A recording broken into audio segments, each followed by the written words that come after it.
करती हूँ प्रोफेसर अनेकांती जैन।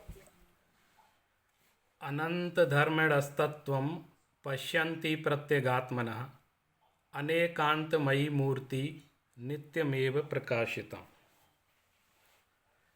मंगलायतन विश्वविद्यालय के प्रणेता श्री पवन जी, हमारे आदरणीय गुरुवर डॉक्टर हुकुमचंद भारेली जी एवं हमारे गुरुवर तथा जिनके निर्देशन में मैंने शोध कार्य किया है और मुझे वो सौभाग्य प्राप्त हुआ, ऐसे प्रोफेसर दयानंद भार्गव जी, दोनों ही गुरुजनों के चरणों में दूर से ही वंदना अर्पित कर रहा हूँ। आज की सभा के अध्यक्ष परम आदरणीय दर्शन जगत के सुविख्यात मनीषी प्रोफेसर अंबिका दत्त शर्मा जी, जिनकी ख्याति मैंने बहुत सुनी है, आपके वचनों को भी कई बार मैंने विद्यापीठ में सुना है।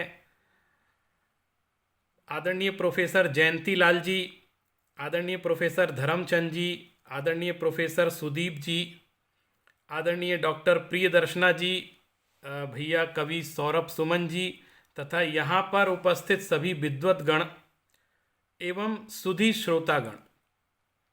मैं मानता हूँ कि हमारे आज के इस कार्यक्रम में जितने श्रोता हैं वे भी विद्वान हैं, क्योंकि सभी स्वाध्याय प्रेमी हैं और सभी को जैन दर्शन का बड़ा गूढ़ ज्ञान है, ऐसा मैं मानकर चल रहा हूँ। तो मैं आज किसी दर्शन के किसी विषय पर न बोल करके आपको कुछ जैन विद्या का जो अध्ययन देश और दुनिया में हो रहा है, इस समय क्या उसकी पोजीशन है और क्या दशा है, क्या दिशा है, इस पर कुछ अपने मैं जो मेरा एक दृष्टिकोण है वो आपके सामने प्रस्तुत करना चाहता हूँ। और मुझे खुशी है कि मंगलायतन विश्वविद्यालय ने इस सार्थक कदम को उठाया और एक राष्ट्रीय सेमिनार, अंतर्राष्ट्रीय सेमिनार इस विषय पर किया है। बंधुओं, मैं आपसे बताना चाहता हूँ कि वर्तमान में बहुत समय से वैसे जैन अध्ययन भारत की कई विश्वविद्यालयों में होता आया है और मैं कुछ बातें आपको पोजीशन के रूप में बता रहा हूँ कि क्या समस्याएं हमारे सामने आ रही हैं। हमारे साथ जुड़े हुए बहुत सारे लोग इस समय इस बात को सुन रहे हैं, इसलिए मैं ये बात कहना चाहता हूँ। मैंने ये स्लाइड शेयर की है, इसमें आप देख सकते हैं। कुछ मैंने प्रयास किया है संकलित करने का, कुछ छूट भी गया हो तो आप क्षमा करिएगा। मैंने जितना मुझे ध्यान में आया मैंने यहाँ पे संग्रह किया है और मैं एक एक करके आपको बहुत स्पीड में, चूँकि समय नहीं है, मैं पोजीशन बताते हुए चलता हूँ। अभी वर्तमान में जैन दर्शन से एमए, आचार्य तथा पीएचडी कोर्स कराने वाले जो हमारे विश्वविद्यालय हैं एकेडमिक स्तर के, मैं इसमें धार्मिक संस्थाओं को नहीं ले रहा हूँ, जो एकेडमिक स्तर पर काम करने वाली संस्थाएं उनकी जानकारी आपको दे रहा हूँ, उसकी पोजीशन बता रहा हूँ। देखिए, एक है डिपार्टमेंट ऑफ जैन फिलॉसफी, जो संपूर्णानंद संस्कृत विश्वविद्यालय का एकमात्र विभाग, जिसमें एक अध्यापक का पद था पिछले 12 वर्षों में। मेरे पिताजी इस विभाग में रहे हैं, वो पिछले 12 वर्षों से रिटायर्ड हैं, लेकिन आज तक वहाँ पर ये पद भरा नहीं गया है। मैं आपको पोजीशन बता रहा हूँ, वो विभाग खाली है, यहाँ पर कोई स्थायी नियुक्ति, एक ही पद जैन दर्शन का था लेकिन उसको भरा नहीं गया। और आपको बताऊं, जब पिछली बार इसका विज्ञापन हुआ तो ये एक पद भी आरक्षण में वहाँ डाल दिया गया, जिसके कारण कोई फिर नियुक्ति नहीं हो पाई। ये एक समस्या आपके सामने बता रहा हूँ। दूसरा है department of Prakrit and Jainagam, जो कि वहीं संपूर्णानंद संस्कृत विश्वविद्यालय में ये अभी रन कर रहा है, इसमें एक नियुक्ति भी है और ये कार्य कर रहे हैं। दूसरा है बनारस हिंदू यूनिवर्सिटी में संस्कृत धर्म विद्या संकाय में department of Buddhist and Jain philosophy है, ये भी अच्छे से रन कर रही है। एक यूनिवर्सिटी ऑफ मैसूर में डिपार्टमेंट ऑफ जैनोलॉजी है, जो कि रन कर रहा है अच्छे से। और यूनिवर्सिटी ऑफ मद्रास में डिपार्टमेंट ऑफ जैनोलॉजी है, जहाँ की अभी आप व्याख्यान सुन रहे थे प्रियदर्शना जी, जहाँ पर बहुत अच्छा कार्य कर रही हैं। एक डिपार्टमेंट ऑफ जैनोलॉजी एंड प्राकृत जो उदयपुर विश्वविद्यालय में है, वो भी बहुत अच्छे से रन कर रहा है। एक है chair for Jain studies, Jagat Guru Ramanandacharya Sanskrit university, इसकी कोई सूचना मेरे पास नहीं है। एक जैन चेयर स्थापित हुई थी, इस समय वहाँ कौन है और किस तरीके से काम चल रहा है कि नहीं चल रहा है, इसकी कोई सूचना नहीं मिल पा रही है। इसी तरह राष्ट्रीय संस्कृत संस्थान जयपुर में और राष्ट्रीय संस्कृत संस्थान भोपाल में, यहाँ बहुत अच्छे से विभाग कार्य कर रहे हैं जैन दर्शन के। इसी तरह Jainology comparative religion and philosophy department Jain विश्व भारती कार्य कर रही है और वहाँ रेगुलर कोर्सेज भी चल रहे हैं और इसके अलावा कॉरेस्पॉन्डेंस कोर्स से भी एमए होता है। और मैं मानता हूँ यदि व्यक्तिगत विश्वविद्यालय के स्तर पर देखा जाए तो ये एक विश्वविद्यालय बहुत सुव्यवस्थित और नियमों के साथ कार्य कर रहा है जैनिज्म के क्षेत्र में। डिपार्टमेंट ऑफ प्राकृत जैन विश्व भारती यूनिवर्सिटी में है। एक जैन फिलॉसफी डिपार्टमेंट है लाल बहादुर शास्त्री संस्कृत यूनिवर्सिटी में, जहाँ की मैं स्वयं कार्य कर रहा हूँ। वीर सागर जी कल हमारे वक्ता थे, वो भी वहाँ कार्य कर रहे हैं, कुलदीप जी हैं। और डिपार्टमेंट ऑफ प्राकृत लैंग्वेज हमारे यूनिवर्सिटी में है, जिसमें आज हमारे मुख्य वक्ता हैं प्रोफेसर सुदीप जी, जो कि इस विभाग में वरिष्ठतम आचार्य हैं, और भी लोग इसमें कार्य कर रहे हैं। इसी तरह जैन अनुशीलन केंद्र यूनिवर्सिटी ऑफ राजस्थान जयपुर, आप देखिए इसकी जो मुझे जहाँ तक सूचना है, यहाँ पर कोई भी व्यक्ति कार्यरत नहीं है। पहले प्रोफेसर पीसी जैन थे, उनके बाद कोई भी नहीं आया। विद्यार्थी भटक रहे हैं और शोध कार्य करने के लिए, लेकिन इस केंद्र पर कोई भी इस समय कार्य नहीं कर पा रहा है। और वहाँ के जो वाइस चांसलर हैं वो भी जैन हैं, लेकिन फिर भी इस विभाग में इस इंस्टीट्यूशन को चलाने की विशेष कोई कार्रवाई दिखती नहीं है। इसी तरह सेंटर फॉर जैन स्टडीज तीर्थंकर महावीर यूनिवर्सिटी मुरादाबाद बहुत अच्छे से रन कर रहा है, और इन्होंने वहाँ पर पीएचडी के प्रोग्राम लॉन्च किए हैं जो कि काफ़ी अच्छे से चल रहे हैं। अभी काफ़ी संभावनाएं वहाँ पर और बनी हुई हैं। इसी तरह department of Jain philosophy Mangalayatan university Aligarh, मुझे बड़ी प्रसन्नता है कि 2006-07 में पवन जी का एक बड़ा विशाल दृष्टिकोण था। जब वो विश्वविद्यालय की स्थापना कर रहे थे तो मुझे उन्होंने वहाँ के पाठ्यक्रम तैयार कराने का संयोजक बनाया था, और मैंने जैन विद्या का पाठ्यक्रम वैल्यू ऑफ एजुकेशन के नाम से उस समय काफ़ी परिश्रम से, उस समय राकेश जी भी थे और बहुत सारे विद्वानों से मिलकर के एक पाठ्यक्रम भी तैयार कराया था, जो कि वहाँ पे सभी विषयों में पढ़ाने के लिए कार्यक्रम थे। अभी हमारे प्रोफेसर जयंती लाल जी यहाँ पर दर्शन विभाग में कार्य कर रहे हैं, वहाँ भी शोध कार्य आदि होते हैं। इसी तरह एक जैन यूनिवर्सिटी बेंगलोर है, वहाँ भी उन्होंने जैन फिलॉसफी डिपार्टमेंट खोला है। अभी रिसेंटली कुछ समय से उसमें ज़्यादा एक्टिविटी हो रही है और वो विभाग भी अभी रन कर रहा है। इसी तरह प्राकृत एंड जैनिज्म डिपार्टमेंट है Vaishali institute government of Bihar का, वो भी अच्छा कार्य कर रहा है। इसी तरह एक chair of Jain religion studies department of religion Punjabi university Patiala में है, जहाँ पे रिलीजन डिपार्टमेंट में जैन स्टडीज़ के लिए अलग से एक पोस्ट है, और बहुत समय हो गए, अभी कई वर्षों से वो पोस्ट खाली पड़ी है, उस पर कोई विचार नहीं कर रहा है, न किसी की नियुक्ति अभी तक हुई है। इसी तरह centre for Jain studies Gujarat Vidyapith में है, और वो भी अभी अच्छे से कार्य कर रही है। Department of Jain and Prakrit studies Sanchi university Sanchi, एक यूनिवर्सिटी ग्रांट कमीशन और भारत सरकार ने केंद्रीय विश्वविद्यालय वहाँ पर एक खोला बुद्धिस्ट स्टडीज़ को आगे बढ़ाने के लिए, तो उन्होंने वहाँ पर Jain and Prakrit studies department खोला था, लेकिन उस पर कोई नियुक्ति नहीं हो पाई, और कई वर्षों तक उन्होंने सर्टिफिकेट और डिप्लोमा कोर्स लॉन्च किए, लेकिन वहाँ किसी ने एडमिशन ही नहीं लिया। और उनका ये कहना था कोई पढ़ने नहीं आता है, जबकि ये विदिशा पास में, भोपाल पास में, किसी ने इसमें इंटरेस्ट नहीं दिखाया और उन्होंने इसको बंद कर दिया, और वो कोर्सेज बंद कर दिए, और कोई अभी इस समय गतिविधि वहाँ चल नहीं रही। मैं ये कहना चाहता हूँ कि हम कितने अवेयर हैं अपनी चीज़ों के लिए। कोई कहीं उपस्थित कहीं विभाग होते नहीं हैं, कहीं होते हैं तो चल नहीं पाते हैं, हमारी उदासीनता के कारण हम उसमें रुचि नहीं रखते हैं। इसी तरह एक डिपार्टमेंट ऑफ जैन स्टडीज़ खुला सिद्धार्थ यूनिवर्सिटी सिद्धार्थ नगर में, यूपी गवर्नमेंट ने एक विश्वविद्यालय खोला बुद्धिस्ट स्टडीज़ को बढ़ावा देने के लिए पूरी यूनिवर्सिटी, और उन्होंने भी एक जैन स्टडीज़ डिपार्टमेंट खोला है। पिछले 2 सालों में मैंने यहाँ का सिलेबस बनाया, पूरा वहाँ पर इस्टेब्लिश कराया, और मैं अभी फ़ोन करके पूछता हूँ तो वो कहते हैं हमने अभी स्टार्ट नहीं किया, अभी शुरू नहीं कर पा रहे हैं, तो वो भी एक प्रकार से अभी ढीला ढाला चल रहा है। इसी तरह chair for Jain studies university of Bhubaneswar, इसकी भी जानकारी नहीं मिल पा रही है। पहले थी चेयर वहाँ पे, और अभी इस समय कौन है, क्या कर रहा है, इसकी पुख्ता जानकारी मुझे नहीं मिल पाई है। इसी तरह पुणे में एक डिपार्टमेंट ऑफ जैन फिलॉसफी चलता है, एक Jain chair department of philosophy university of Mumbai में है, और वहाँ पर भी जैन विद्या के कोर्सेज चलते हैं, वो लोग पढ़ाते हैं, और एक पोस्ट जैन चेयर के नाम पर वहाँ पर अभी है। एक जैन स्टडी सेंटर चलता है सोमैया यूनिवर्सिटी में, ये भी काफ़ी अच्छे से रन कर रहा है, और कई कोर्सेज इन्होंने एमए भी वहाँ पे इस साल से प्रारंभ किया, ऐसी मुझे सूचना मिली है।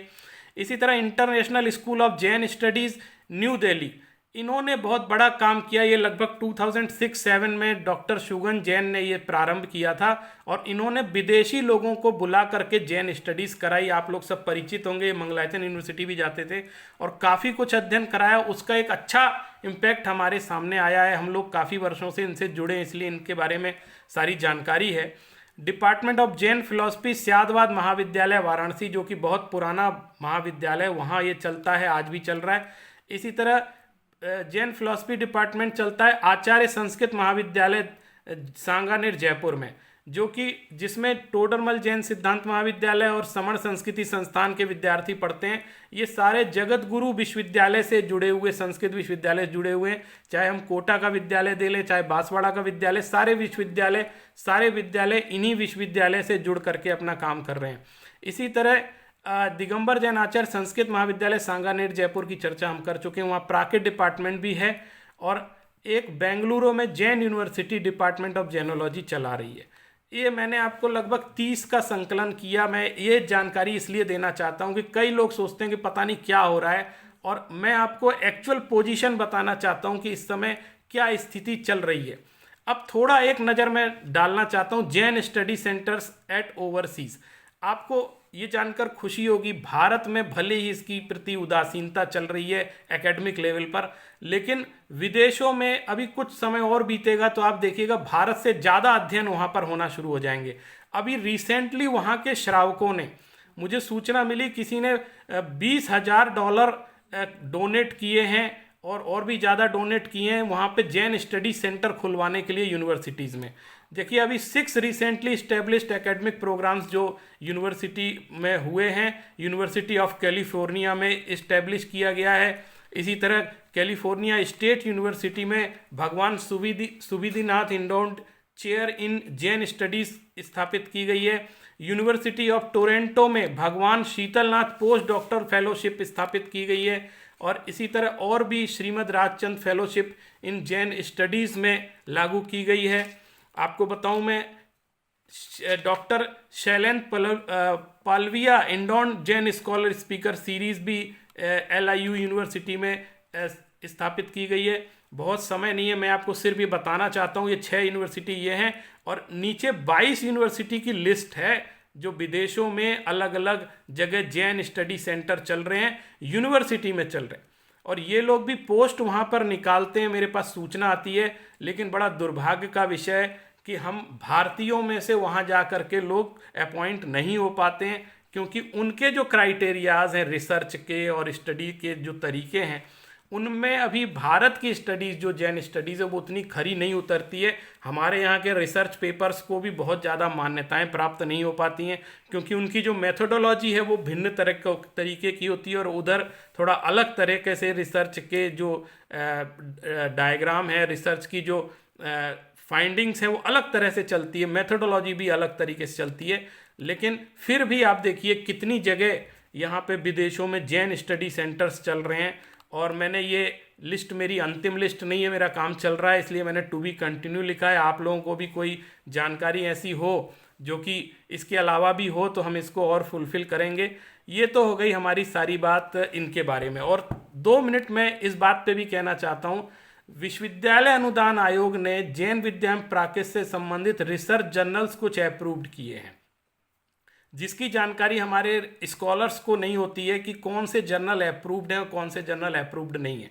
तो इसके विषय में भी थोड़ी सी विचित्रता है। मैं आपको बताता हूँ कि कुछ हम लोगों ने बड़ी मेहनत की, मैंने, वीर सागर जी ने और भी जो प्रोफेसर्स हैं, हमने लिस्ट बना के UGC में भेजी, प्रॉपर चैनल भेजी कि हमारे यहाँ के रिसर्च जर्नल्स आप इसको एक्सेप्ट करिए। तो देखिए फिर भी UGC की वेबसाइट पर प्राकृत या जैन विद्या का अलग से कोई सेक्शन नहीं है जहाँ पर वो ये बात कहें कि ये वाले हमारे रिसर्च जर्नल हैं। फिर भी मैंने बहुत खोज करके फिलॉसफी के सेक्शन में एक अनेकांत जर्नल छपता है दरियागंज से, वो है तुलसी प्रज्ञा जैन विश्व भारती छपती है, वो है। यहाँ उसके सीरियल नंबर तक मैंने दिए हुए, जो जर्नल नंबर वहाँ पर उन्होंने जिस अंक पर अंकित किए हैं। अरहत वचन जो कुंद ज्ञानपीठ से छपता है वो है, जैन स्पिरिट जो कि विदेश से शायद छपती है वो है, और वैशाली इंस्टीट्यूट रिसर्च बुलेटिन है। एक जिन मंजरी का नाम हमने वहाँ जुड़वाया था, लेकिन कनाडा से जब इसके जो संपादक हैं उनका एक बार बात हुई थी, उन्होंने कहा ये तो कब की बंद हो चुकी है। और आप देखिए एक रिसर्च जर्नल जो कनाडा से छप रहा था वो भी पता नहीं किस कारण से बंद हो गया। इसी तरह संस्कृत के सेक्शन में कुछ हमारे जर्नल्स हैं, जो जैन जर्नल कलकत्ता से छपता है और international journal for Jain studies और ज्ञान देशना, ये जैन जर्नल है, बहुत रूटीन में नहीं छप रहा है, कभी कभी छप करके आता है, रेगुलर नहीं है। इसी तरह अदर सेक्शन में देखेंगे प्राकृत पाली अनुशीलन छपता है, प्राकृत तीर्थ जो श्रवण बेलगोला से एक शोध पत्रिका छपती थी वो भी उसमें है, और वर्तमान में इसकी भी जानकारी नहीं मिल पा रही कि निरंतर चल रही है कि नहीं।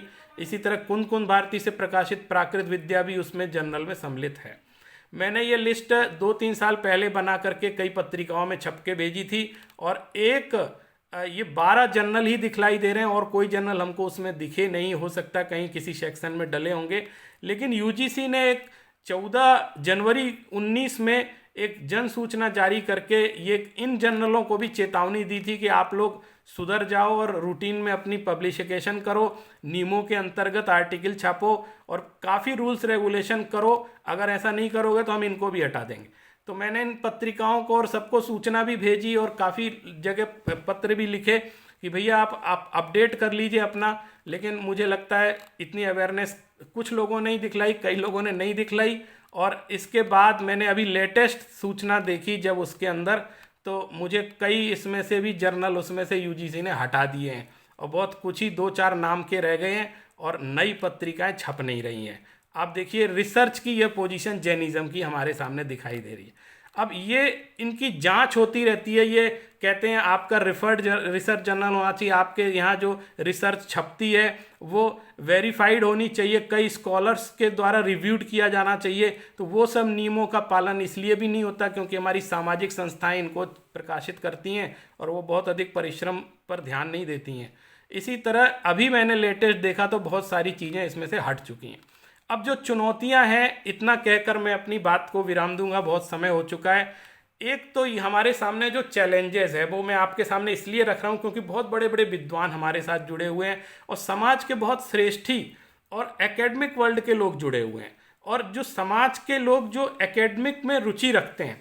मैं आपसे बताऊं, माध्यमिक शिक्षा बोर्ड उत्तर प्रदेश में जो संस्कृत शिक्षा बोर्ड है, जब वो बना तो उन्होंने जैन विद्या प्राकृत को उसमें से अलग कर दिया था और उन्होंने संपूर्ण आनंद के सारे सिलेबस को ले लिया था जो उत्तर मध्यमा पूर्व मध्यमा में चलता था, लेकिन उन्होंने जैसे ही बोर्ड बना उसमें से अलग कर दिया।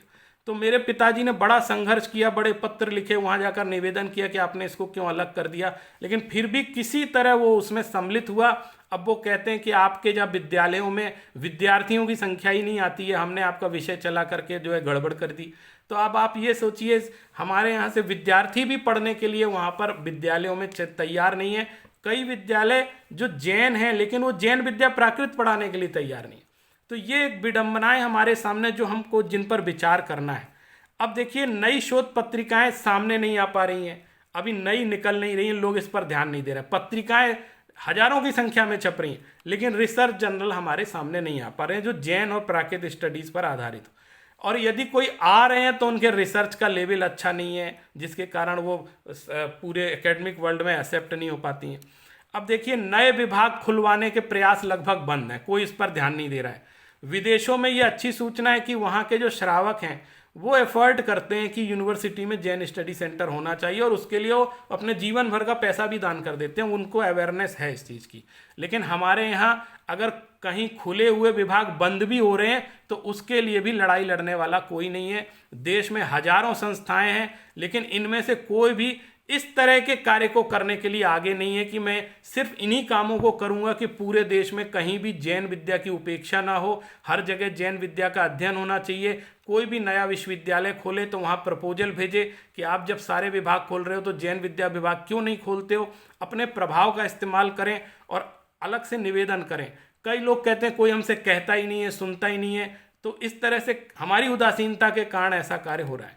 एक और अभी चलन चला है और मुझे बड़ी खुशी है कि हमारे जो प्राइवेट यूनिवर्सिटीज़ हैं जिनके चांसलर जैन हैं, माने जिनके मालिक जैन हैं, वे लोग धर्म के रागवश यदि विभाग खोल भी लेते हैं तो उस पर खर्च करना उन्हें बहुत भारी महसूस होता है और वे यूजीसी वेतनमान देकर उसमें फैकल्टी नहीं रखते हैं, तो वो नाम मात्र के लिए खुल जाते हैं, बहुत अच्छे से रन नहीं करते हैं। और मैं मानता हूँ कि यदि समाज इस विषय में जागरूक होकर के उन विश्वविद्यालयों को सपोर्ट करे, क्योंकि वो प्रोफेशनल यूनिवर्सिटीज़ हैं, उन्होंने पैसा कमाने के लिए यूनिवर्सिटी खोली है, सेवा करने के लिए यूनिवर्सिटी नहीं खोली है, सीधी सी बात है। तो अगर आप उसमें कंट्रीब्यूशन दें तो वो लोग विभाग बहुत अच्छे से चला सकते हैं, बहुत अच्छी रिसर्च ओरिएंटेड प्रोग्राम चला सकते हैं और काम कर सकते हैं। इसी तरह जो फिलोसफिकल डिपार्टमेंट्स हैं, जो फिलोसफी डिपार्टमेंट देश दुनिया में चलते हैं, भारत में भी चलते हैं, हमारे आदरणीय अध्यक्ष महोदय जो कि सागर यूनिवर्सिटी में फिलोसफी डिपार्टमेंट के ही हेड हैं, वो इस चीज़ को ज़्यादा अच्छे से बताएंगे कि वहाँ भी ऐसे जगह कई फिलॉसफी डिपार्टमेंट में जैनिज़्म को बहुत ज़्यादा प्राथमिकता नहीं दी जाती है, अलग से कोई जैनिज़्म पढ़ाने के लिए पोस्ट क्रिएट नहीं की जाती है, और जैनिज़्म को किसी एक चैप्टर के रूप में पढ़ा दिया जाता है, बहुत गहराई से उसके अध्ययन पर ज़्यादा ध्यान नहीं दिया जाता है। जैसे हम देखें हमारे जो कंटेम्प्रेरी फिलोसफर्स हैं, जैसे श्रीमद राजचंद्र जी का इतना विचार है, वर्णी जी हैं, कांजी स्वामी हैं, महाप्रज्ञ हैं, ये जो हमारे कंटेम्प्रेरी फिलोसफर्स हुए हैं इनको कोई जानता ही नहीं है वहाँ पर फिलॉसफी डिपार्टमेंट। क्यों? क्योंकि हमने इनकी फिलॉसफी को बहुत अच्छे से प्रस्तुत नहीं किया। हमने इन सारी फिलॉसफी को ऑर्थोडॉक्स बनकर प्रस्तुत किया, एक कट्टरवाद और एक धार्मिकता के अंतर प्रस्तुत किया, इसलिए फिलॉसफिकल दुनिया में इनको बहुत लोग जानते नहीं है, परिचय नहीं है। हमारी अपेक्षा थी कि हम एक अच्छी रिसर्च इन लोगों के ऊपर करके ऐसा काम करवाते।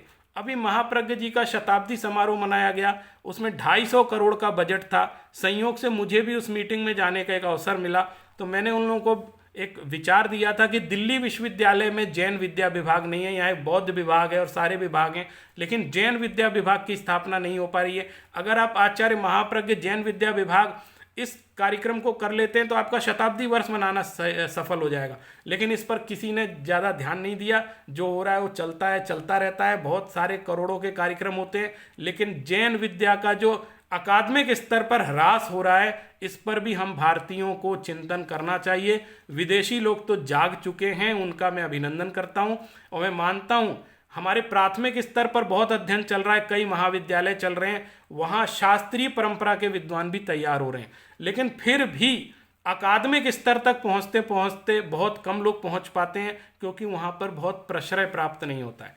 तो मैं मानता हूँ आज बहुत समय हो गया है और हमारे और भी आदरणीय विद्वज्जनों को बोलना है। मैंने एक दशा और दिशा दिखाने का एक प्रयास किया है, और मैं दर्शन पर मैंने बात नहीं कहना, मैंने सोचा कि बहुत सारे लोग हैं, आप ये जानिए कि जैन विद्या का कितना व्यापक स्वरूप है और कैसे देश विदेश में इसका अध्ययन हो रहा है, और हम लोगों की कमजोरी कहाँ आ रही है, हमको किस तरफ ध्यान देना चाहिए। बहुत सारी संस्थाएं कहती हैं बताओ क्या काम करें, क्या काम करें। अरे सिर्फ जुलूस निकालना काम नहीं हो सकता है, सिर्फ विधान कराना काम नहीं हो सकता है, ये भी एक प्रभावना का कार्य है कि आप एकेडमिक लेवल पर जैनिज्म और उसके रिसर्च को इस्टेब्लिश करिए। उसके लिए आप करोड़ों रुपए दान भी कर दीजिए तो कम है। आप गवर्नमेंट से पैसे लीजिए, इस्टेब्लिश कराइए, उसको आगे बढ़ाइए, दुनिया को पढ़ाइए। आप देखिएगा कैसे जैनिज्म धीरे धीरे बहुत इंटरनेशनल लेवल पर स्थापित होता चला जाएगा। लेकिन अभी सबसे बड़ी समस्या ये है कि हम अपनी बात को बता भी नहीं पा रहे हैं। एक इंटरफेथ डायलॉग यहाँ इंडिया हैबिटेट सेंटर में हुआ था, उसमें जैनिज्म पर बोलने के लिए मुझे बुलाया गया, तो वहाँ के जो चेयरपर्सन थे उन्होंने एक अजीब सा टास्क दे दिया कि आपको अपने रिलीजन के बारे में नहीं बोलना है, आपको किसी दूसरे रिलीजन के बारे में बोलना है जो आपको बहुत अच्छा लगता है या जिससे आपने कुछ सीखा है। तो मैंने देखा पूरा राउंड दी टेबल डिस्कशन था और सारे रिलीजन के लोगों के सामने समस्या खड़ी हुई कि मैं तो अपने ही धर्म के बारे में बोलता हूँ, दूसरों के बारे में कैसे बोलूँ, लेकिन उनके सामने टास्क था। तो सब ने दूसरे धर्मों का नाम लिया, उनकी विशेषता जिनसे वो प्रभावित हुए, पूरा राउंड खत्म हो गया। मैं इंतजार करता रह गया, एक भी व्यक्ति ने जैनिज्म का नाम नहीं लिया कि मैं जैनिज्म से प्रभावित रहा और जैनिज्म की ये बातें मुझे अच्छी लगती रही। और मुझे चूंकि जैनिज्म पर बोलना नहीं था, मुझे भी दूसरे पर बोलना था, तो मैंने दूसरे पर बोला। फिर मैंने अध्यक्ष महोदय से कहा कि जैनिज्म का तो आया ही नहीं, उन्होंने कहा चलो हम दूसरे राउंड में ले लेते हैं कोई। तो आप देखिए हम कितनी प्रभावना कर रहे हैं कि वहाँ तक जरा सा भी प्रभाव नहीं पहुँच पा रहा है। माने लोग हमसे प्रभावित नहीं हो पा रहे हैं, लोग जैन दर्शन कितना विशाल है उसकी बात को हम अच्छे से प्रस्तुत नहीं कर पा रहे हैं। ये हमारी एक बहुत बड़ी कमी है। मैं आप लोगों से अपना एक दर्द भी शेयर कर रहा हूँ। मैं भी मानता हूँ कि हम लोग उस चीज़ को उतने प्रभावक तरीके से नहीं कह पा रहे हैं। हमें ऐसा कहना सीखना होगा, किस प्रविधि से कहा जाए, कितनी गहराई से कहा जाए और किस मंच पर बात को कहा जाए, ताकि जैन दर्शन की प्रतिष्ठा हो, लोग उससे प्रभावित हों, उस पर चर्चा करें। देखिए, आप हिंदी के अनेक साहित्यकार हैं जो भगवान बुद्ध का नाम लेते हैं, उन पर कविताएं लिखते हैं, लेकिन महावीर का नाम नहीं लेते हैं। बहुत सारे हिंदी के साहित्यकार हैं, बहुत दार्शनिक हैं, वो बुद्ध का नाम लेते हैं, महावीर का नाम नहीं लेते हैं। भारत के लोग क्यों? क्योंकि उन तक बात, मुझे लगता है अभी तक हमारा मैसेज पहुंच नहीं पाया अच्छे से, या हम बता नहीं पाए, हम जता नहीं पाए। ये बहुत बड़ा कारण है। तो इस विषय पर हमको विचार करना होगा कि हम किस स्तर पर प्रभावना की बात करना चाहते हैं और अभी तक हम क्या कर रहे हैं, हमने अभी तक जो किया है वो कितना सार्थक है। तो मैं मानता हूँ चर्चा बहुत लंबी हो सकती है। कभी इस विषय पर और भी बोलने का अवसर मिलेगा तो मेरे पास कई बिंदु हैं, मैं उनको अवश्य प्रस्तुत करूँगा। आप सभी ने बहुत धैर्यपूर्वक मेरी इस चर्चा को सुना और इसमें भाग लिया, इसके लिए आप सभी का बहुत बहुत धन्यवाद। जय जिनेंद्र।